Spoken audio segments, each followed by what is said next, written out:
Hi, and welcome to the OrgDev podcast. So, who are the real drivers of value in your organizations?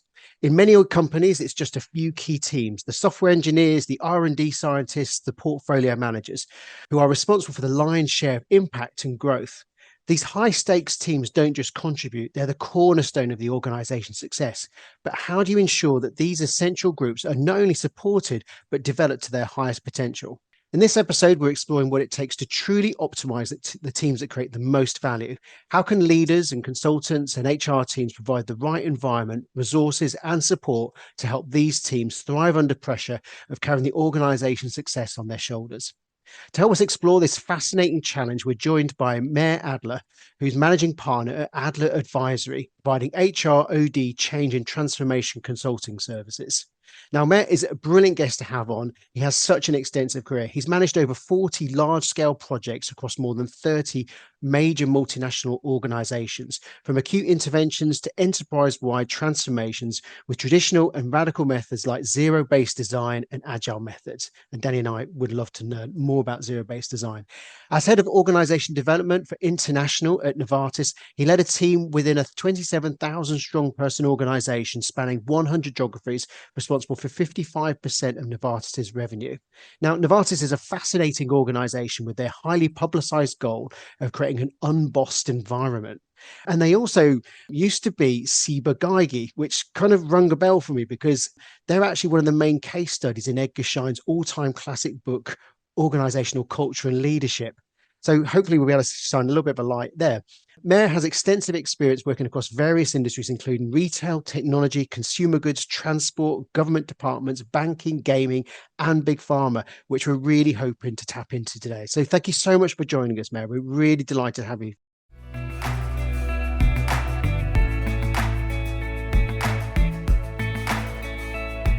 Just to kick us off, just tell us a bit about the work that you do and what your work looks like and involves. Yeah, so I find myself working across kind of the broad spectrum of org development. And in my head, I know I've listened to quite a few of these podcasts, actually, your own, and often people are defining it in multiple different ways. In my head, that is kind of org design and transformation, change management. So how do you move people to adopt new things, processes, technologies, ways of working, structures, leadership development, which is a critical component of organization development because leaders seem to have an exponential impact on the organization versus those they lead. Critical roles and talent in those critical roles. So you mentioned earlier, Garen, like certain teams have extra value. It's the same thing with certain roles in an organization. They are the ones that carry a lot of the risk or opportunity or own it. And so focusing on them and how they're set up, and then team effectiveness. So not an individual and not the whole system, but the unit of performance in a system that really kind of owns your most valuable aims as an organization. And how does your approach differ to kind of maybe others? I don't know if it differs. There's a lot of people doing good work out there. I think when we talk about, for example, team effectiveness, there are many kind of practices out there that talk about that intervene kind of one-off or in workshop style with kind of a qualitative assessment of a situation. You kind of go in, try and fix it and move on, right?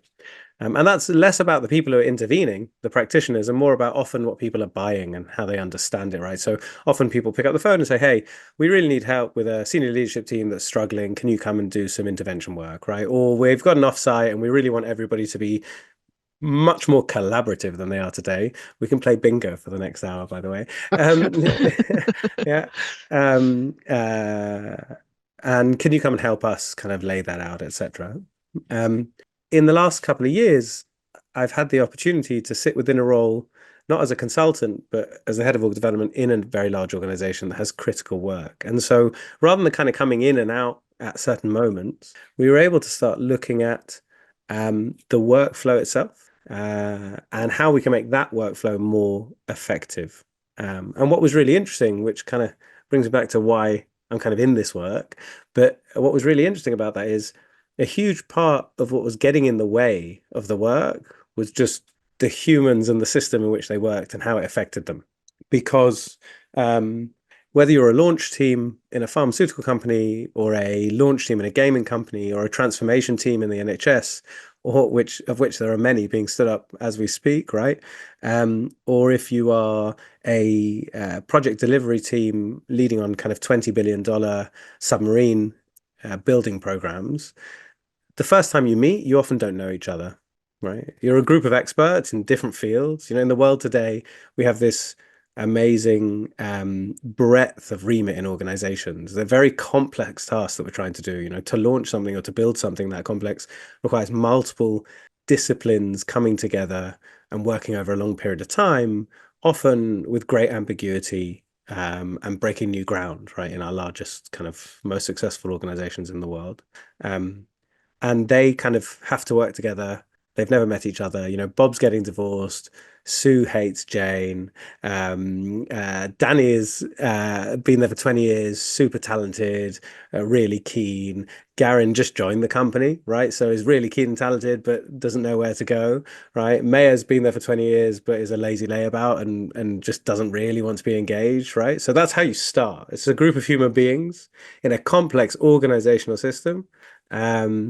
And rather than coming and intervening once or twice with them to kind of get them going, which is the classic team effectiveness approach, we were able to work with them over time to get them from being a group of random individuals, let's say, in some ways, to being a really high-performing team. And when we talk about high performance in team effectiveness, I talk about increasing the effectiveness of the outcome. So the team is trying to do something, right? And so are they better at doing that? Is that thing done better? And the happiness of the people involved. So if you are a talented team with goodwill and working effectively, you should be happier. You should be more engaged in your work. That should be one of the main drivers. So being able to kind of focus that over the long term and build and learn kind of an approach, not from a top-down assessment or a once-off, but really in real observation with the business and the teams, was quite a unique experience, which changed my perspective on org development quite a lot. Fascinating. And where do you start with that group? So you got that group of disparate individuals coming together. Yeah, Where do you start? So I'm not going to talk only about the work I did in Novartis, and I probably won't name things because I also don't want it to be too closely linked. But where you start is where the team is. So it's funny, right? We come with frameworks, we come with theories, we come with methodologies. People love or hate Lencioni, people love or hate, right? There's a whole load of things that people have different, right? Then we say we need to do some kind of assessment. We're going to do interviews, we're going to do this, we're going to do that. At the end of the day, the team will be at a certain point in their journey. And that could be brand new and raring to go. That could be they've got a new leader. That could be they're halfway through and they're in total crisis. And depending on where they are, depends on what mood you're going to find them in, how much time and patience they have, and what they're willing to discuss, right? Because the interesting thing about staying with a team for a while is that you start to build trust with the team and psychological safety, but also with yourself as a facilitator. I always talk to people about, people say you have to bring yourself to work, we should be authentic. I know many people, and sometimes myself included, who are inauthentic and lie to themselves regularly, right? And to our partners and to our closest friends. And then we come to work in our social context where we have no stricture of worrying about my job or needing to look good from a performance perspective. We don't always bring ourselves to every context. And then at work, it's even harder. So it's not just your social self, but also with the kind of fight or flight survival mode system of, well, I need a job and I need to pay for my mortgage, right? And so in those two contexts, with teams that are often going through a lot of transformation, you kind of just have to meet them where they are. And the way we do that is we do a quantitative assessment, and that's a survey, which is a great place to start. And the way that survey works is it's based around the components that make up team effectiveness. There are some really good so Ruth Wagerman from 16 Conditions has some really great research on this, and she does this, and a team with her does this quite a lot. And on Rework site by Google, there was Project Aristotle, where Google basically looked at what makes great teams. There's a few other methodologies that work in a similar way, right? So if it's actually a great way if you're trying to use a team development, a team effectiveness consultant, or startup team effectiveness and looking for a vendor to use, a good thing to ask them is, what are the kind of components they assess and try and measure and manage through their team effectiveness interventions? Because broadly, they turn out to be the same things, which is in each of the methodologies and the research, which is, a team needs to have a shared and clear purpose.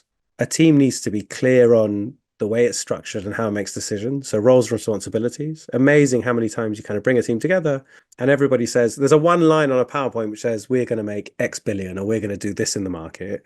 At one layer down from that single line of bullet point and PowerPoint, everybody's got a different idea. Never mind the personal stuff, like I said, about Bob really just thinking about his divorce, right? But while you're in the room, all talking about what this purpose is and I'm shaping it. But even if you're all focused and all talented right there are many ambiguities and unknowns, right? So really getting clear on what we're here to do and how our work is interdependent. Ruth Majorman actually talks about, she always says, the first thing I ask a team is, are you a team? Right? So often in big organizations, we have a whole group of people who've chucked together around a task to be done, let's say. And often they're not really interdependent in their skills. They're kind of a working group. They need to update each other and make sure they land certain things within a certain time frame together. But they don't really need to work together as a team kind of day in and day out. And so, defining the team and then saying, like I said, are you clear and aligned on your shared purpose? Do you have the right construct, roles, responsibilities, governance, decision rights? Do you have the right behaviors? Which folds into the last thing really, which is psychological safety. Actually, sorry, I missed one thing, which is before you get to that, you also talk about your stakeholders, and the context system in which you're in. So, if you're a team, you can become brilliantly effective at working together, right? You can be really clear. You could be best mates with everybody and they could all be really talented. But the system in which you work, right? So if you're a launch team at Novartis, for example, there might be 17 leaders on that team that come together, different expertise areas, with people who report to them who do a lot of the work as they go through. But that's only a small handful of people compared to the 27,000 people in your business unit or the 100,000 people in Novartis. I did some work for a Activision Blizzard King, who are now just got bought by Microsoft. It was a similar thing. I was working with their game studios around how to become more innovative. The core of King is 700, or it was at the time, 700 people who work in software development across 3 game studios. Very agile, very innovative, kind of the perfect org development, right? They were already working because that's what they did. The Scrum was their way of life, and so they were already advancing. They had great coaches, but the system in which they got put into, which was 2,000 other people in the organization who worked in a very standard way from the big parent companies that they ended up with, constrained their ability to be effective in their own teams, right? So what happens there is that the team operates in the context, and so you need to take into account the context. So that's one piece. And then finally, out of all of that, if you can get that right, comes psychological safety. And psychological safety is something I've been thinking about and researching a lot recently because, or I'm trying to, and I've started speaking to people about what it feels like. I ask them 3 questions. I say, what does it feel like to be psychologically safe or unsafe? I want to hear from people the experience. I'm really thankful that people are willing to share because it's often quite painful. I've been in that space myself, right? And it's quite a traumatic thing to experience and share. What does it look like? Can you see things that are psychologically safe or not? Consistency of messaging from leaders. That's one thing that comes out, right? Clear roles and responsibilities comes out as something that's needed. These are things you can see. In a psychologically safe environment, these things are clear. In an unsafe environment, they're not, right? And then is there anything you can do to manufacture it? But the reason why I'm so focused on psychological safety in the context of teams is that Stephen Fleming talks about from UCL. He leads the metacognition lab there. And he talks about, I've been really interested in his work recently because he basically thinks about metacognition, which is the ability to think about thinking. So how self-aware broadly are you of your thoughts and how capable you are or not, right? And what that means is he believes that similar to IQ, it can be measured, and it's a separate mechanism to cognition in our brains, which is a whole interesting space for org development and leadership development and coaching. But he talks about the research that says if two people are trying to complete a complex task, they get a better outcome than doing it on their own if the following thing is true. That, for example, if Danny and I were doing a piece of work together, I could say to Danny, hey, Danny, I think we should do this, right? I don't know for sure, and I'm like 25% confident. And I can say that in safety, and Danny can receive that safely. And then Danny can say, well, mate, that's so interesting. I think we should do Y. And I'm 60% confident. So the ability to put forward your view and the level of confidence you have in it, which we pause for a moment and think about, like, that's not a very normal thing to happen in the workplace, right? People are constantly 100% sure of something they just heard about, right? Because that's the way we've been conditioned to work. But if you're able to share in that way, you get a better outcome on a complex task together. And when I heard that, something just lit up in my brain, because that for me was a definition of psychological safety. That for me was a definition of actual collaboration. And so if you are able to do that as a team of interdependent experts who have 20 years of expertise in separate fields, if you can come together, then maybe you can do what Aristotle said, right? And the whole becomes more than the sum of its parts. And that's what everybody wants in their working life. So that's, for me, that's why I've come to kind of see this as critical. But that's the process, right? So the framework is to say, how do you, and you do an assessment, you do it, qualitative assessment looks like observation. So you sit down with the team and you literally observe them in action. You just sit in the room, watch them, and then take from that. You do interviews and you do a quantitative assessment against the areas you choose, right? That you say, this is how we're going to think about teams. So structure, purpose, stakeholder ecosystem, psychological safety. And then the reason why it's really important to measure is because you can keep measuring over the time you work with the team, because those things should get better. If they don't, then they're wasting their time and money with you, really. There's loads of things you've just talked about there that I'd love to pull on. Just apologies to anyone watching the video. The only pen that I have is Danny and I take notes as we're doing this, and the only pen that is on my desk is a fluffy star pen. So for those on you and audio, my 6-year-old daughter would love that pen. If you feel like posting it to me, let me know. If we ever open a Distinction OrgDev podcast shop, this pen it's going to be in it. So merch. Yeah. So there were three threads I just wanted to pull on there, and I'm sure Danny, you've got ones as well. So first one is just that teaming is kind of priced into forming of teams, isn't it? It's like surely everyone should know how to be on a team and how to behave. But if you are bringing a high value team together, then you often bring in subject matter experts in there that may be sort of lone wolves that work out in the organization. They've got such a niche specialization. They're kind of sort of treated as gurus, and all of a sudden they're kind of expected to be in a team and to perform at that level. Is that something that organizations sometimes get wrong? I don't think organizations get that wrong. I think the way we think about, I don't think it's the expertise thing that's necessarily the problem, right? Or the not having been in a team before. I think there are two things that matter about kind of how you form the team. It's interesting you said, like, it's assumed that kind of working in a team is, I don't know if it is natural, right? We often get thrown together in teams. You have a standing team in your organization, you have a line manager. It might take you 2 years to become, and on average a team takes about 2 years to become highly effective, to become really comfortable with those people and be able to share in the way that I described that's more valuable. Often in today's world, leadership teams and kind of static teams, because of the nature of the kind of work, the nature of the way that organizations are structured, which is not what we're talking about, but happy to talk to you about that at any point, right? It's really interesting, kind of the way we're structured from, I don't know, 1900 till now, right, stays the same. But the way that work flows in an organization has changed quite drastically. So often the team you work in is not the team you work with. So you might be in the marketing function, which is your team, but you might be working on marketing fresh grocery at Sainsbury's. So the people you're actually going to be working with sit in another siloed team, right? So your team is comes together around the work. And I think that people are put in difficult positions because they have a functional home where their performance is managed, and you have a whole structure of thinking and career development, etc., in a team, and then the work is different. So I don't know how natural it is to just be working in teams, right? I think that comes with a whole load of personal personality, social pieces, and then the kind of politics and economy at work. And I actually think we're quite bad at teaching people how to just exist in a team or how to work together. I think it is assumed that everybody can just do this, right? But I don't know how natural or easy it is. I'm sure some people have been on teams with me and been like, oh God, that guy does not know how to work in a team, right? Whereas I think I do. So, who knows?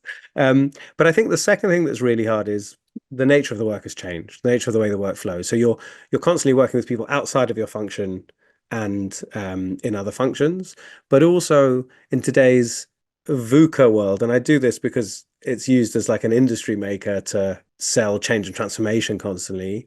We do have a lot of decisions being done and undone and people moved around. So you could be put together as part of a team, 10 new people put together, you've got a chance. And then there's a marketing transformation and a headcount cost reduction and a portfolio divestment. And so even these 10 people, just because of all the stuff that's happening in the organization, right, just constantly chopped and changed. So from a kind of socio-political safety perspective, that's very hard to keep up with.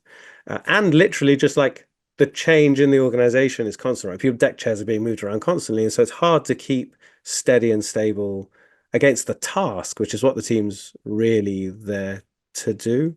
The head of agile coaching at King said to me, it takes 2 years for a team to become highly effective. And when you talk about highly effective in the world of coding, you're talking about, literal quality of code and volume of output over time. So you're saying within a sprint, the quality of our code used to be at 80% and now it's at 95%.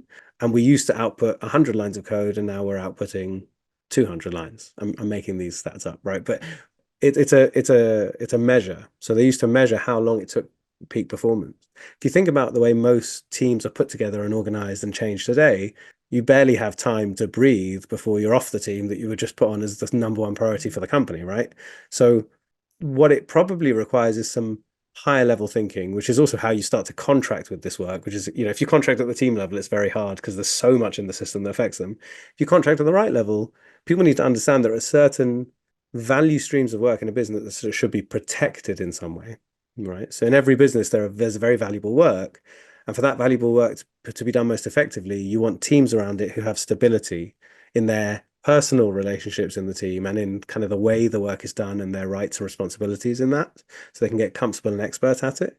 And if you're constantly transforming and changing, it's almost impossible to do that. So it becomes a question of like, you might need to cut costs, for example, by the end of the year, but how do you protect the growth drivers of your business and think about them differently?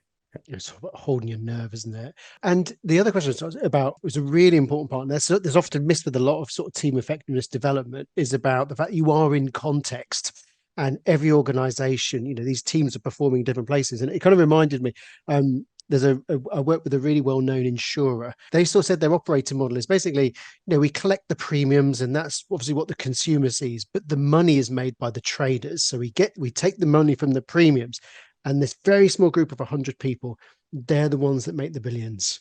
And so this team, and so the HR people were like, if you're going to work with them, if you're going to take them offline, then they better be damn good.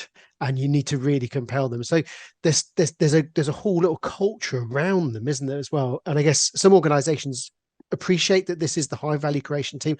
Other organizations may not see that they're the high value creation team and keep messing with them and prodding them and all kinds of stuff as well. How important is it for an organization to work well and provide a healthy context for these teams to do their best work? I mean, it's critical, I say. So if there's I'm going to try and find his name very quickly. Timothy Galloway, who was a tennis coach, wrote a book about high performance, and somebody else I worked with used to use this in kind of presentations to get people to think about what performance really is, and I use it with abandon as well because I really like it as a definition. But he talks about performance equals potential minus interference. So if you think about from an OrgDev perspective, potential is the talent you have. It's a critical question, right? You could do all of the team effectiveness work in the perfect context, but if you have the wrong talent, you're going to be only as effective as they can be. So one, you've got the right talent and you've put the right investment behind it. So, if they need 50 million or 1 million or 200 million, then you've given them the right amount of money. So let's say we've got that. It's the potential. That is a few hundred people building a new game with Microsoft, or a small, you take the NHS as a great example, there will be hundreds, if not thousands of people, I'm sure, that Wes Streeting is putting on the transformation of the NHS as we speak, right? If they're not on it already, and it will grow and build, and there'll be loads of phenomenal people doing phenomenal work. On the flip side, there's 500,000 to 2 million people, depending on how you look at it, and vendors, etc., who are doing things the way they've always been done, right? And moving to the slowest common denominator. And so that is all interference, right? There are so many agendas and so many things to be done.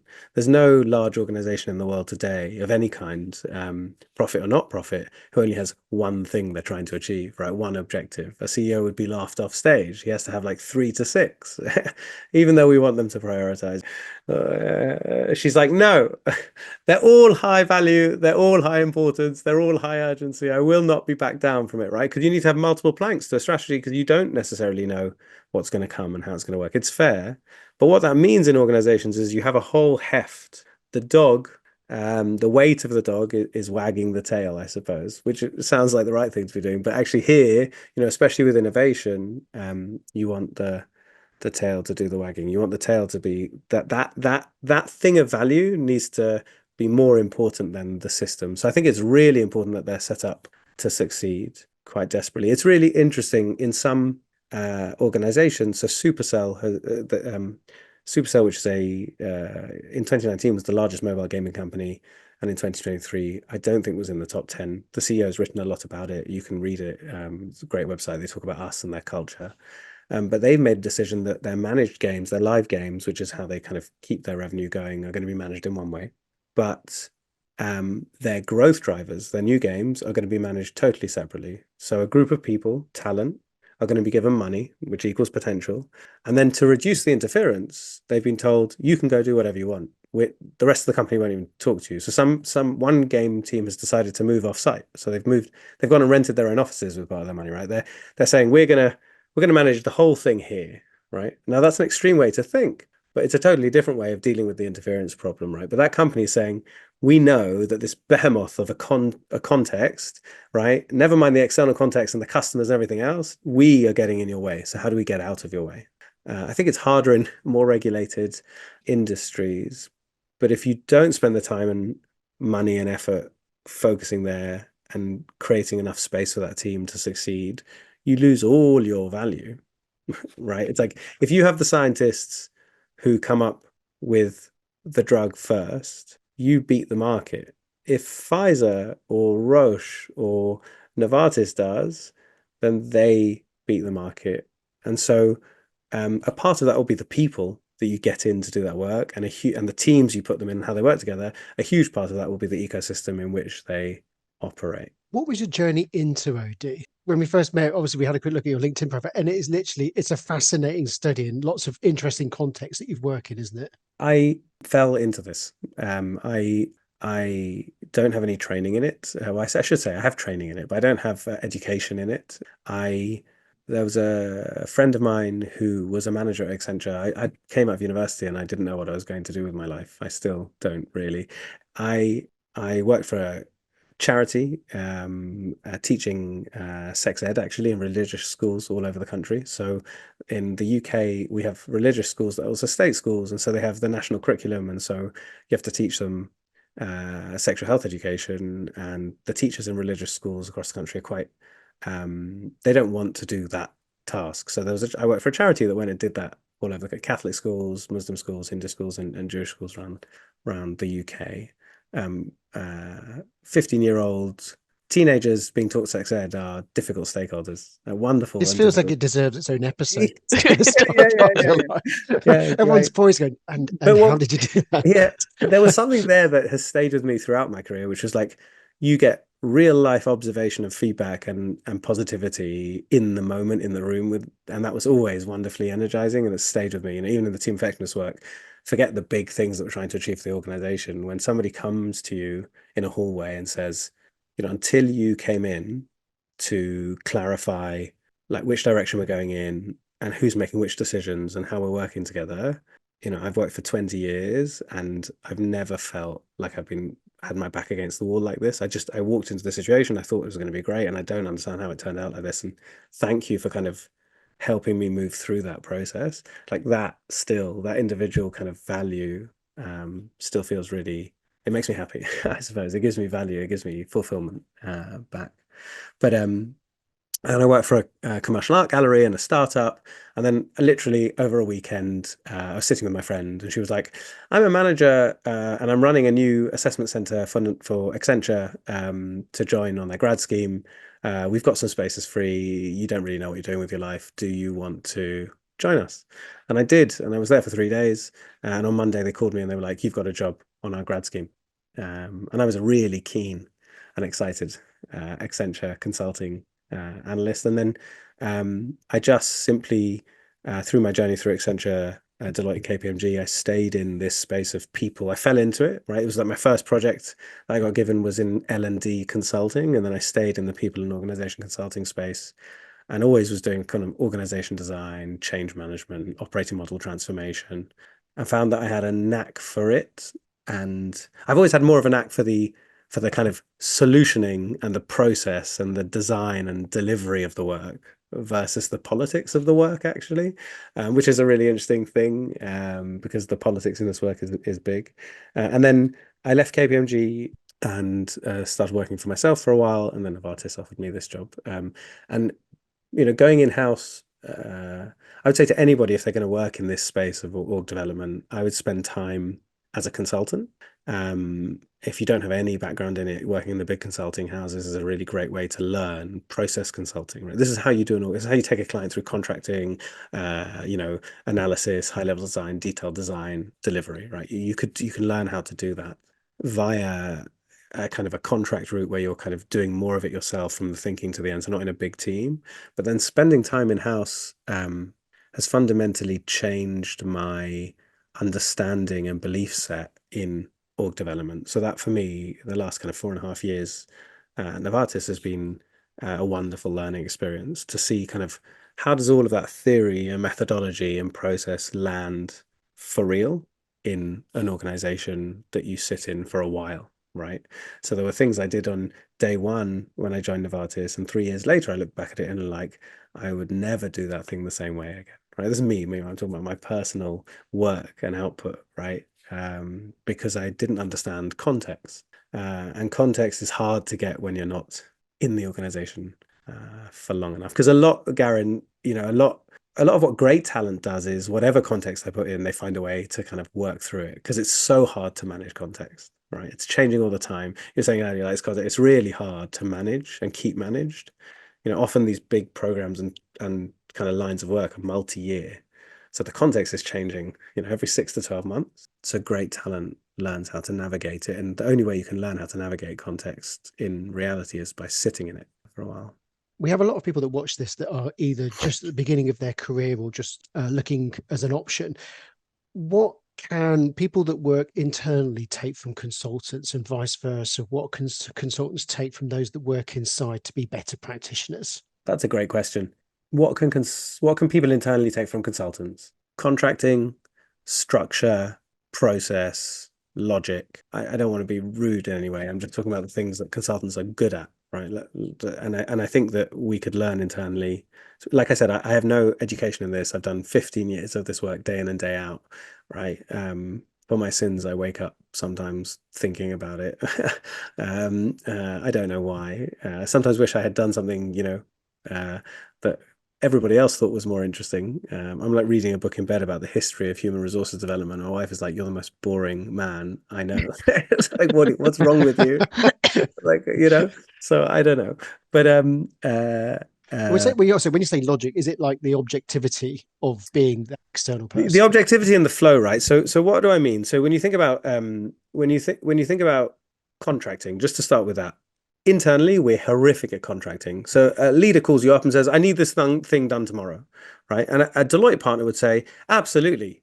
Here's how I'm going to do it. This is what I'm going to do for you in that time period. This is how much it's going to cost. This is the resource I need, etc." McKinsey partner is the same, right? Contracting is really important for the person doing the work because they get clear on what's expected of them, required of them, how they're going to have to act, and what they're going to have to do.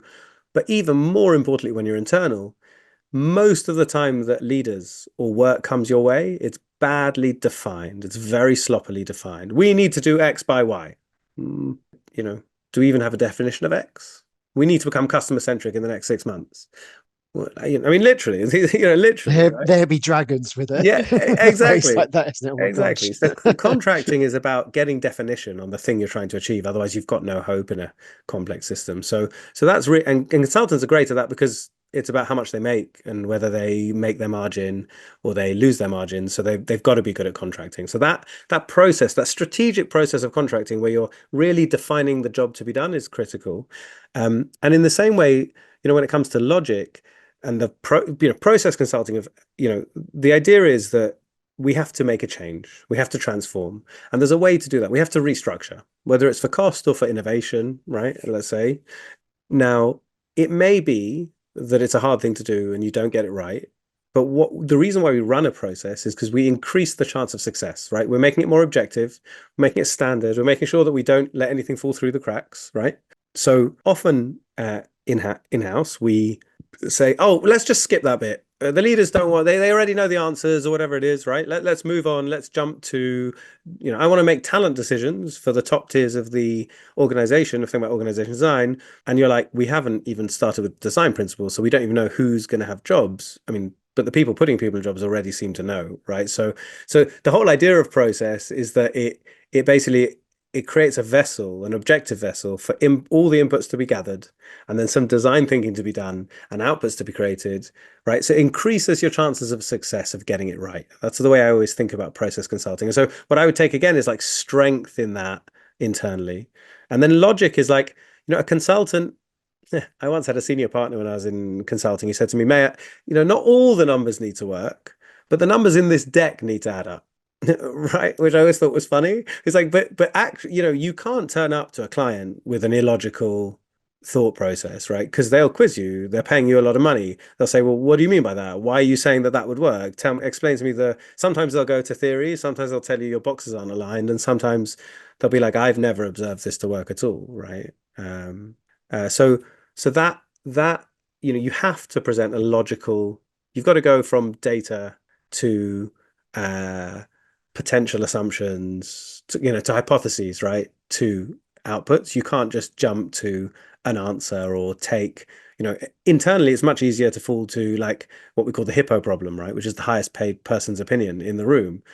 Well, but that's not logical. And the interesting thing is when you come to change management, you're standing in front of 20,000 people and telling them about this whole big thing that you've designed and changed, right? Without objectivity and without process, they don't believe you. Surprise, surprise, right? Because they're like, well, I can see that those things. I know you're putting them on the slide together on the left-hand side with some nice arrows and the right-hand side, but I know I work in this business. I know that's not true, right? So we need to become stronger at that, I think, internally, and I think consultants can learn internally. I just talk about the lesson I learned. The lesson I learned when I moved from consulting to kind of working in a business was.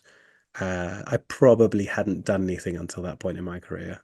And doing something real is very, very different from developing a design or a PowerPoint, especially when it comes to people, right? It's different. You could literally take, I mean, this has never happened, but you could be a technology architect and you could develop an architecture on a design software platform or a PowerPoint, and then you could present it, and that thing could be implemented in real life. You literally, the company could take your PowerPoint and make it into the real life architecture, right? So it's like an architect. When we had an architect do our house, the 250-page PDF, and the builder obviously came and did their craft, but they followed the architect's rules.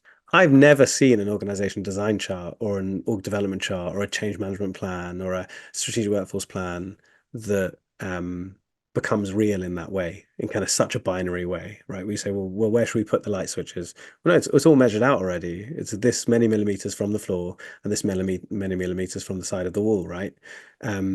You're dealing with complex changing systems, human beings, all the people that you wanted to have X with, right, have decided to leave and go to competitors. If you think about like after COVID, the most, AstraZeneca lost a huge amount of its scientists of no choice, but because they felt that they hadn't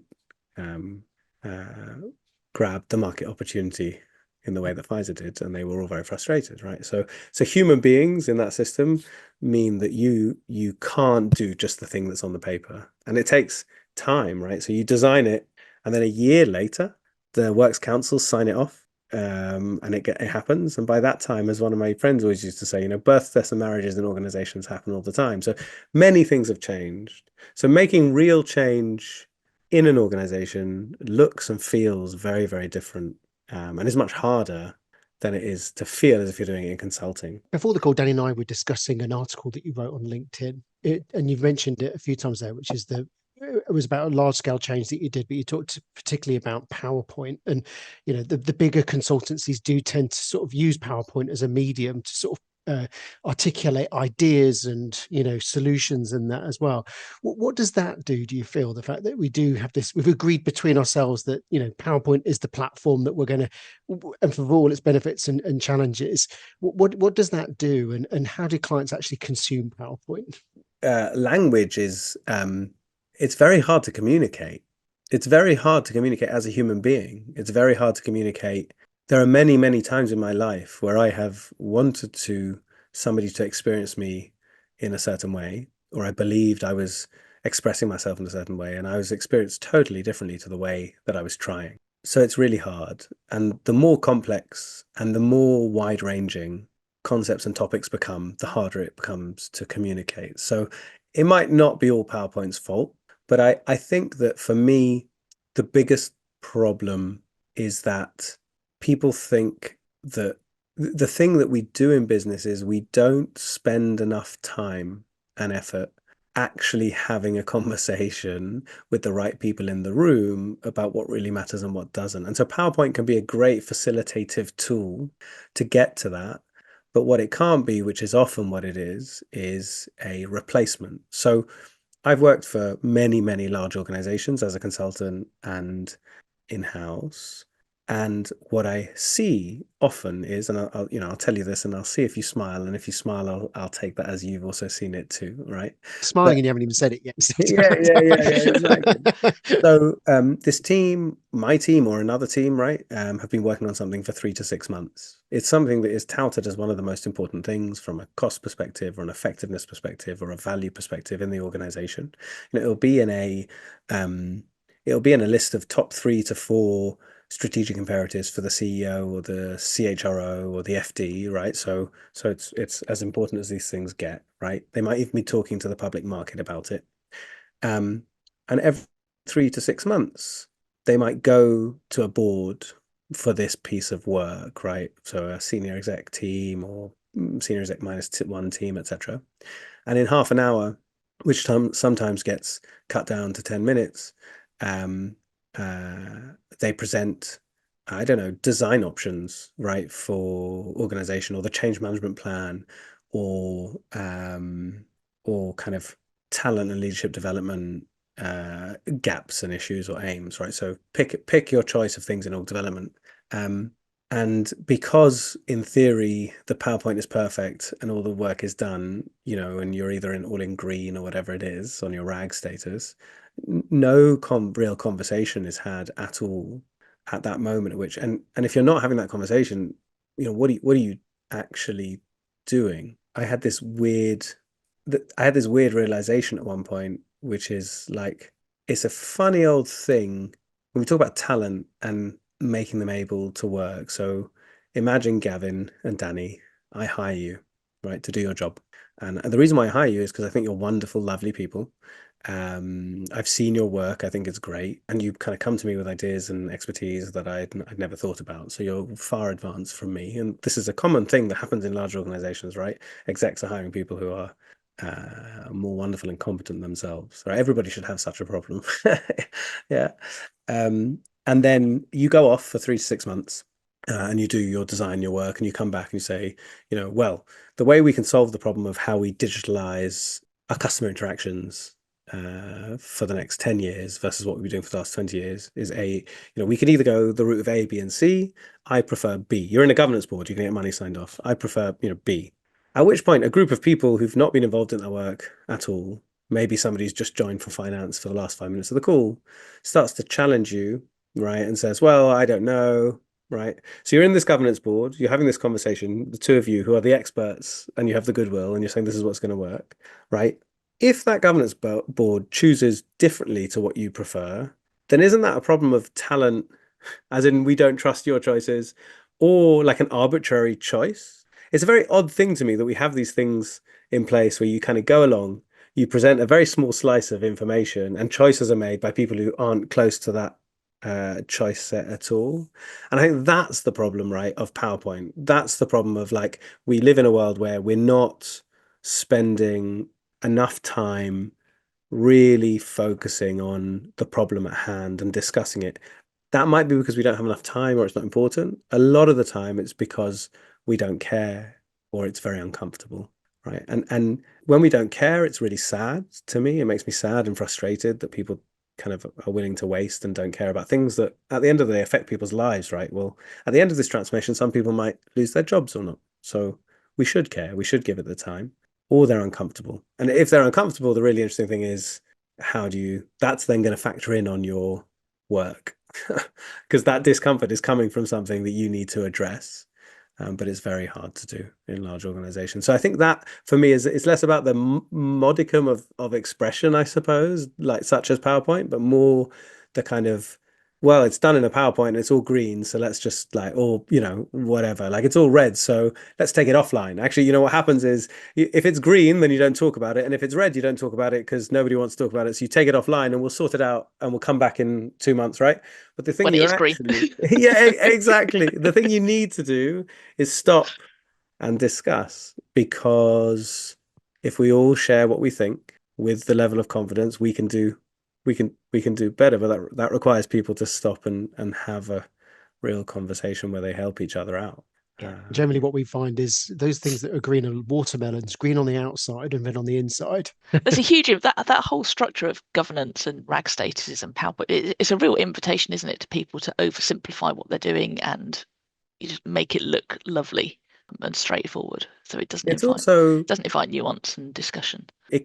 A lot of these processes in large organizations come from risk management procedures, and they're required either for quality assurance, in pharmaceuticals, for example, like quality assurance and ethical risk is a big deal. It needs to be managed very carefully all the way through.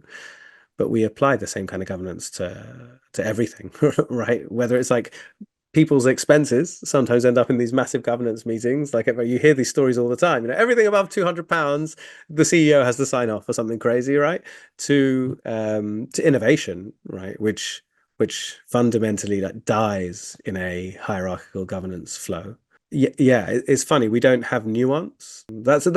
Which may come from the lack of conversation we're actually having, right? It's like there's no discourse. It's just you're either doing it and you're doing it well, or like you're scared because you're worried about your job, right? So the only choice you have is do it well. I once sat with a leadership team and we were talking about the change management plan for a whole transformation that had just been done and new processes and structures and everything else.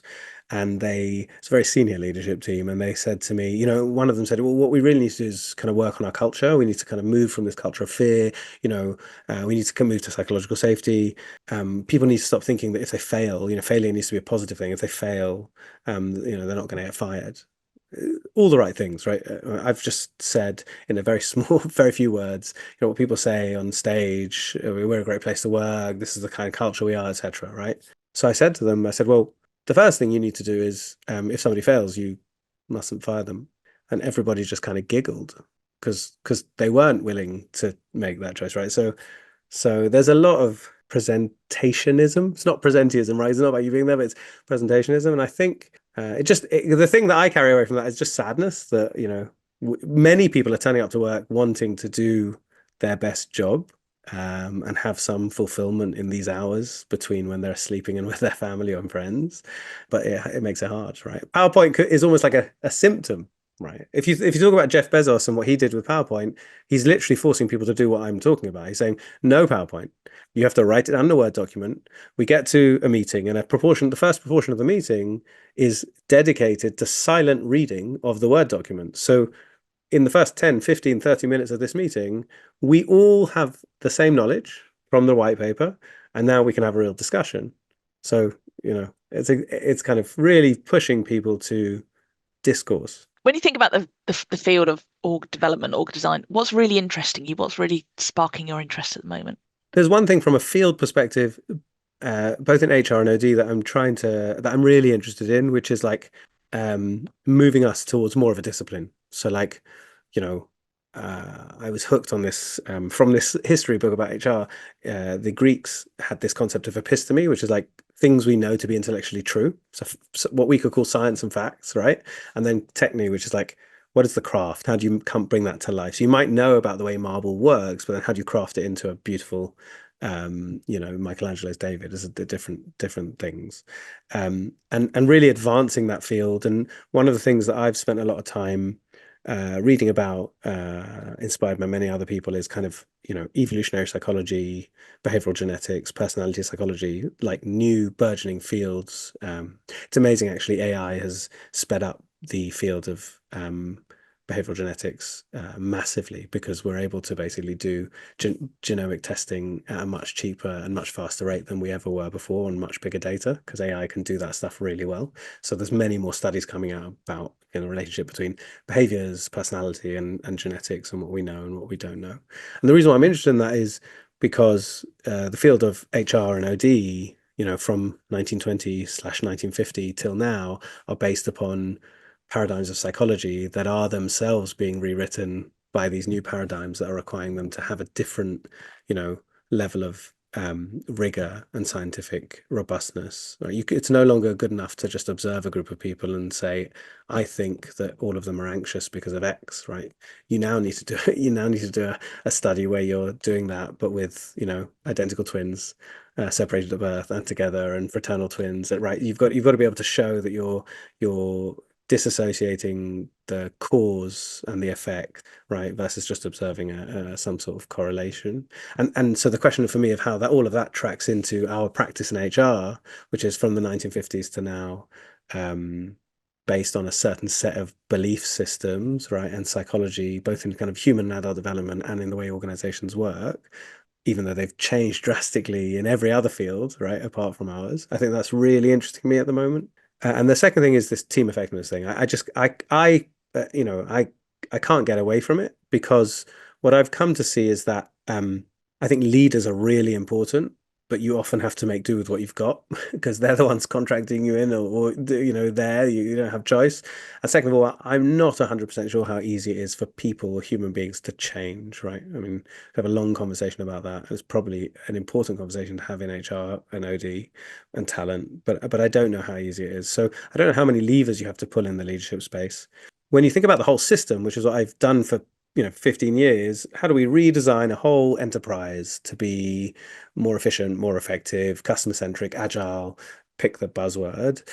I haven't seen that be successful yet. I have seen a couple of organizations be successful in one way, which is, I was working at Tesco as a consultant when Dave Lewis came in after they just overstated their profits by 50%. There was a massive overhaul. They were doing really badly. And similar to what is happening at Bayer now, the whole organization was just hit with a sledgehammer. So the problem that needed to be fixed was, the thing we have now is not fit for purpose. So decalcify it, smash it, just start again, make drastic change, and that would be better than what we have now. But when it's like targeted or acute or strategic, right, harder to see that pull through. And the reason why, and what I've come to think about, whether I believe it yet or not, is, in a large organization, whether you're a corporate with 100,000 people across 100 markets, or a charity, or the civil service, or in any public service in any country, you are a very large, unwieldy thing, organization, right? A socio-economic political construct which has humans working in it, operating in a very wide, uncertain context. And so you just have to assume a certain level of ineffectiveness, right?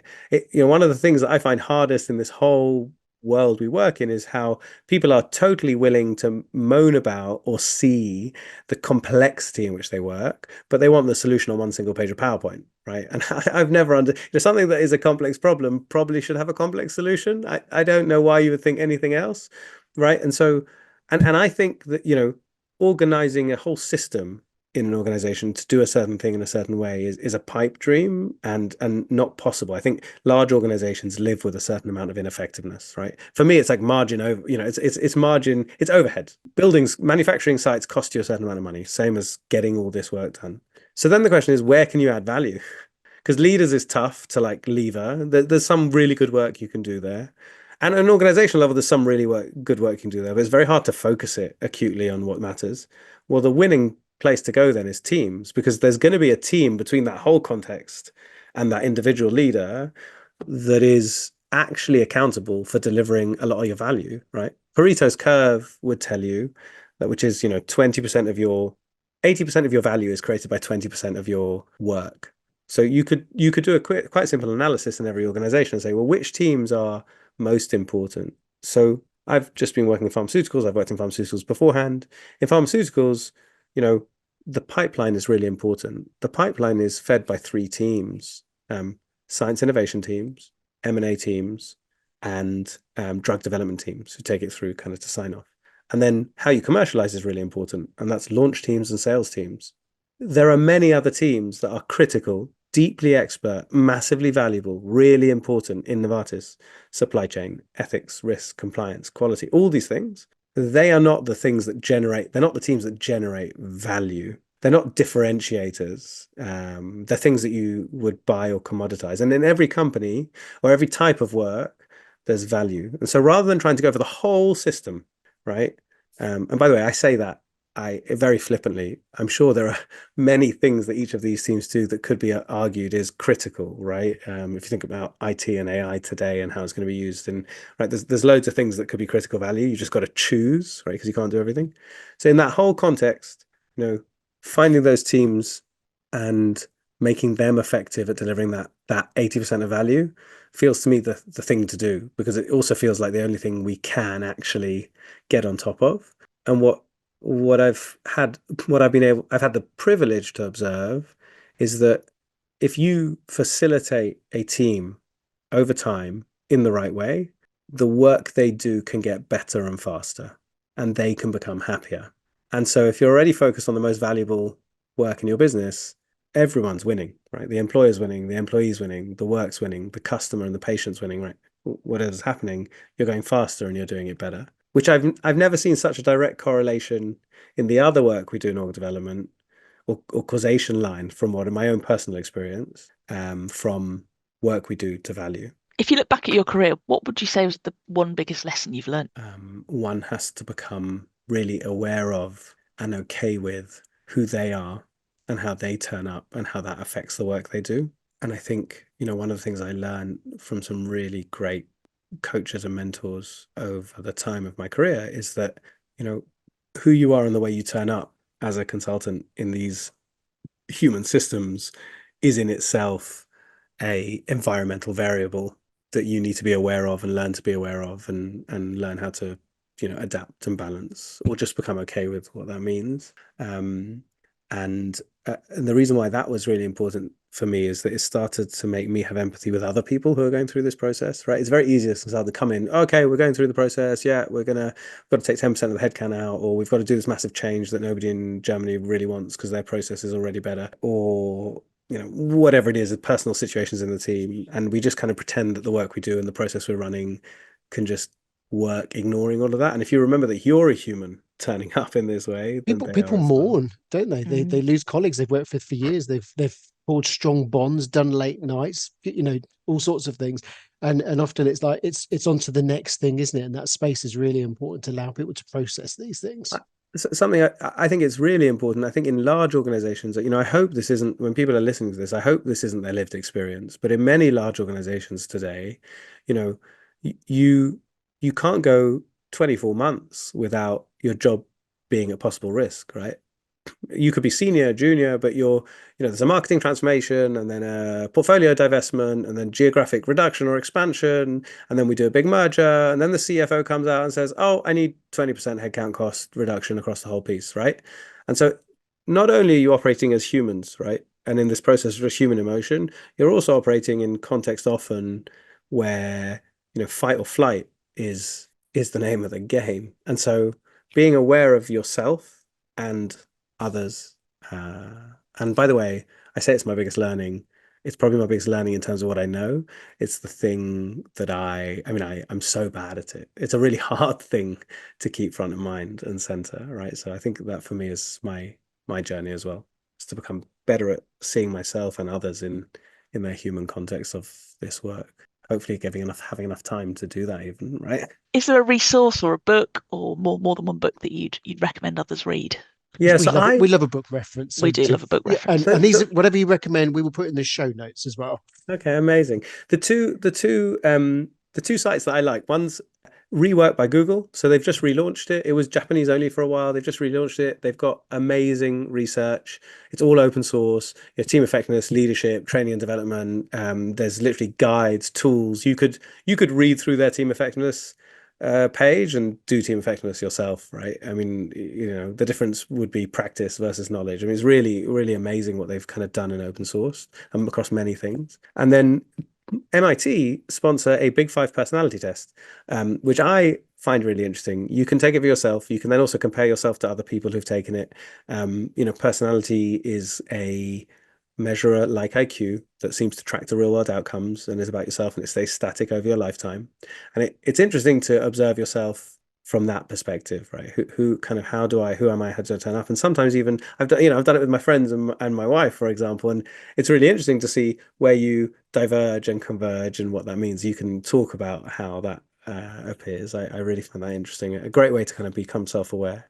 And then there's a book called Personality by Daniel Nettle, which I think is really good about human beings, and Blueprint by Robert Plomin, which is about behavioral genetics.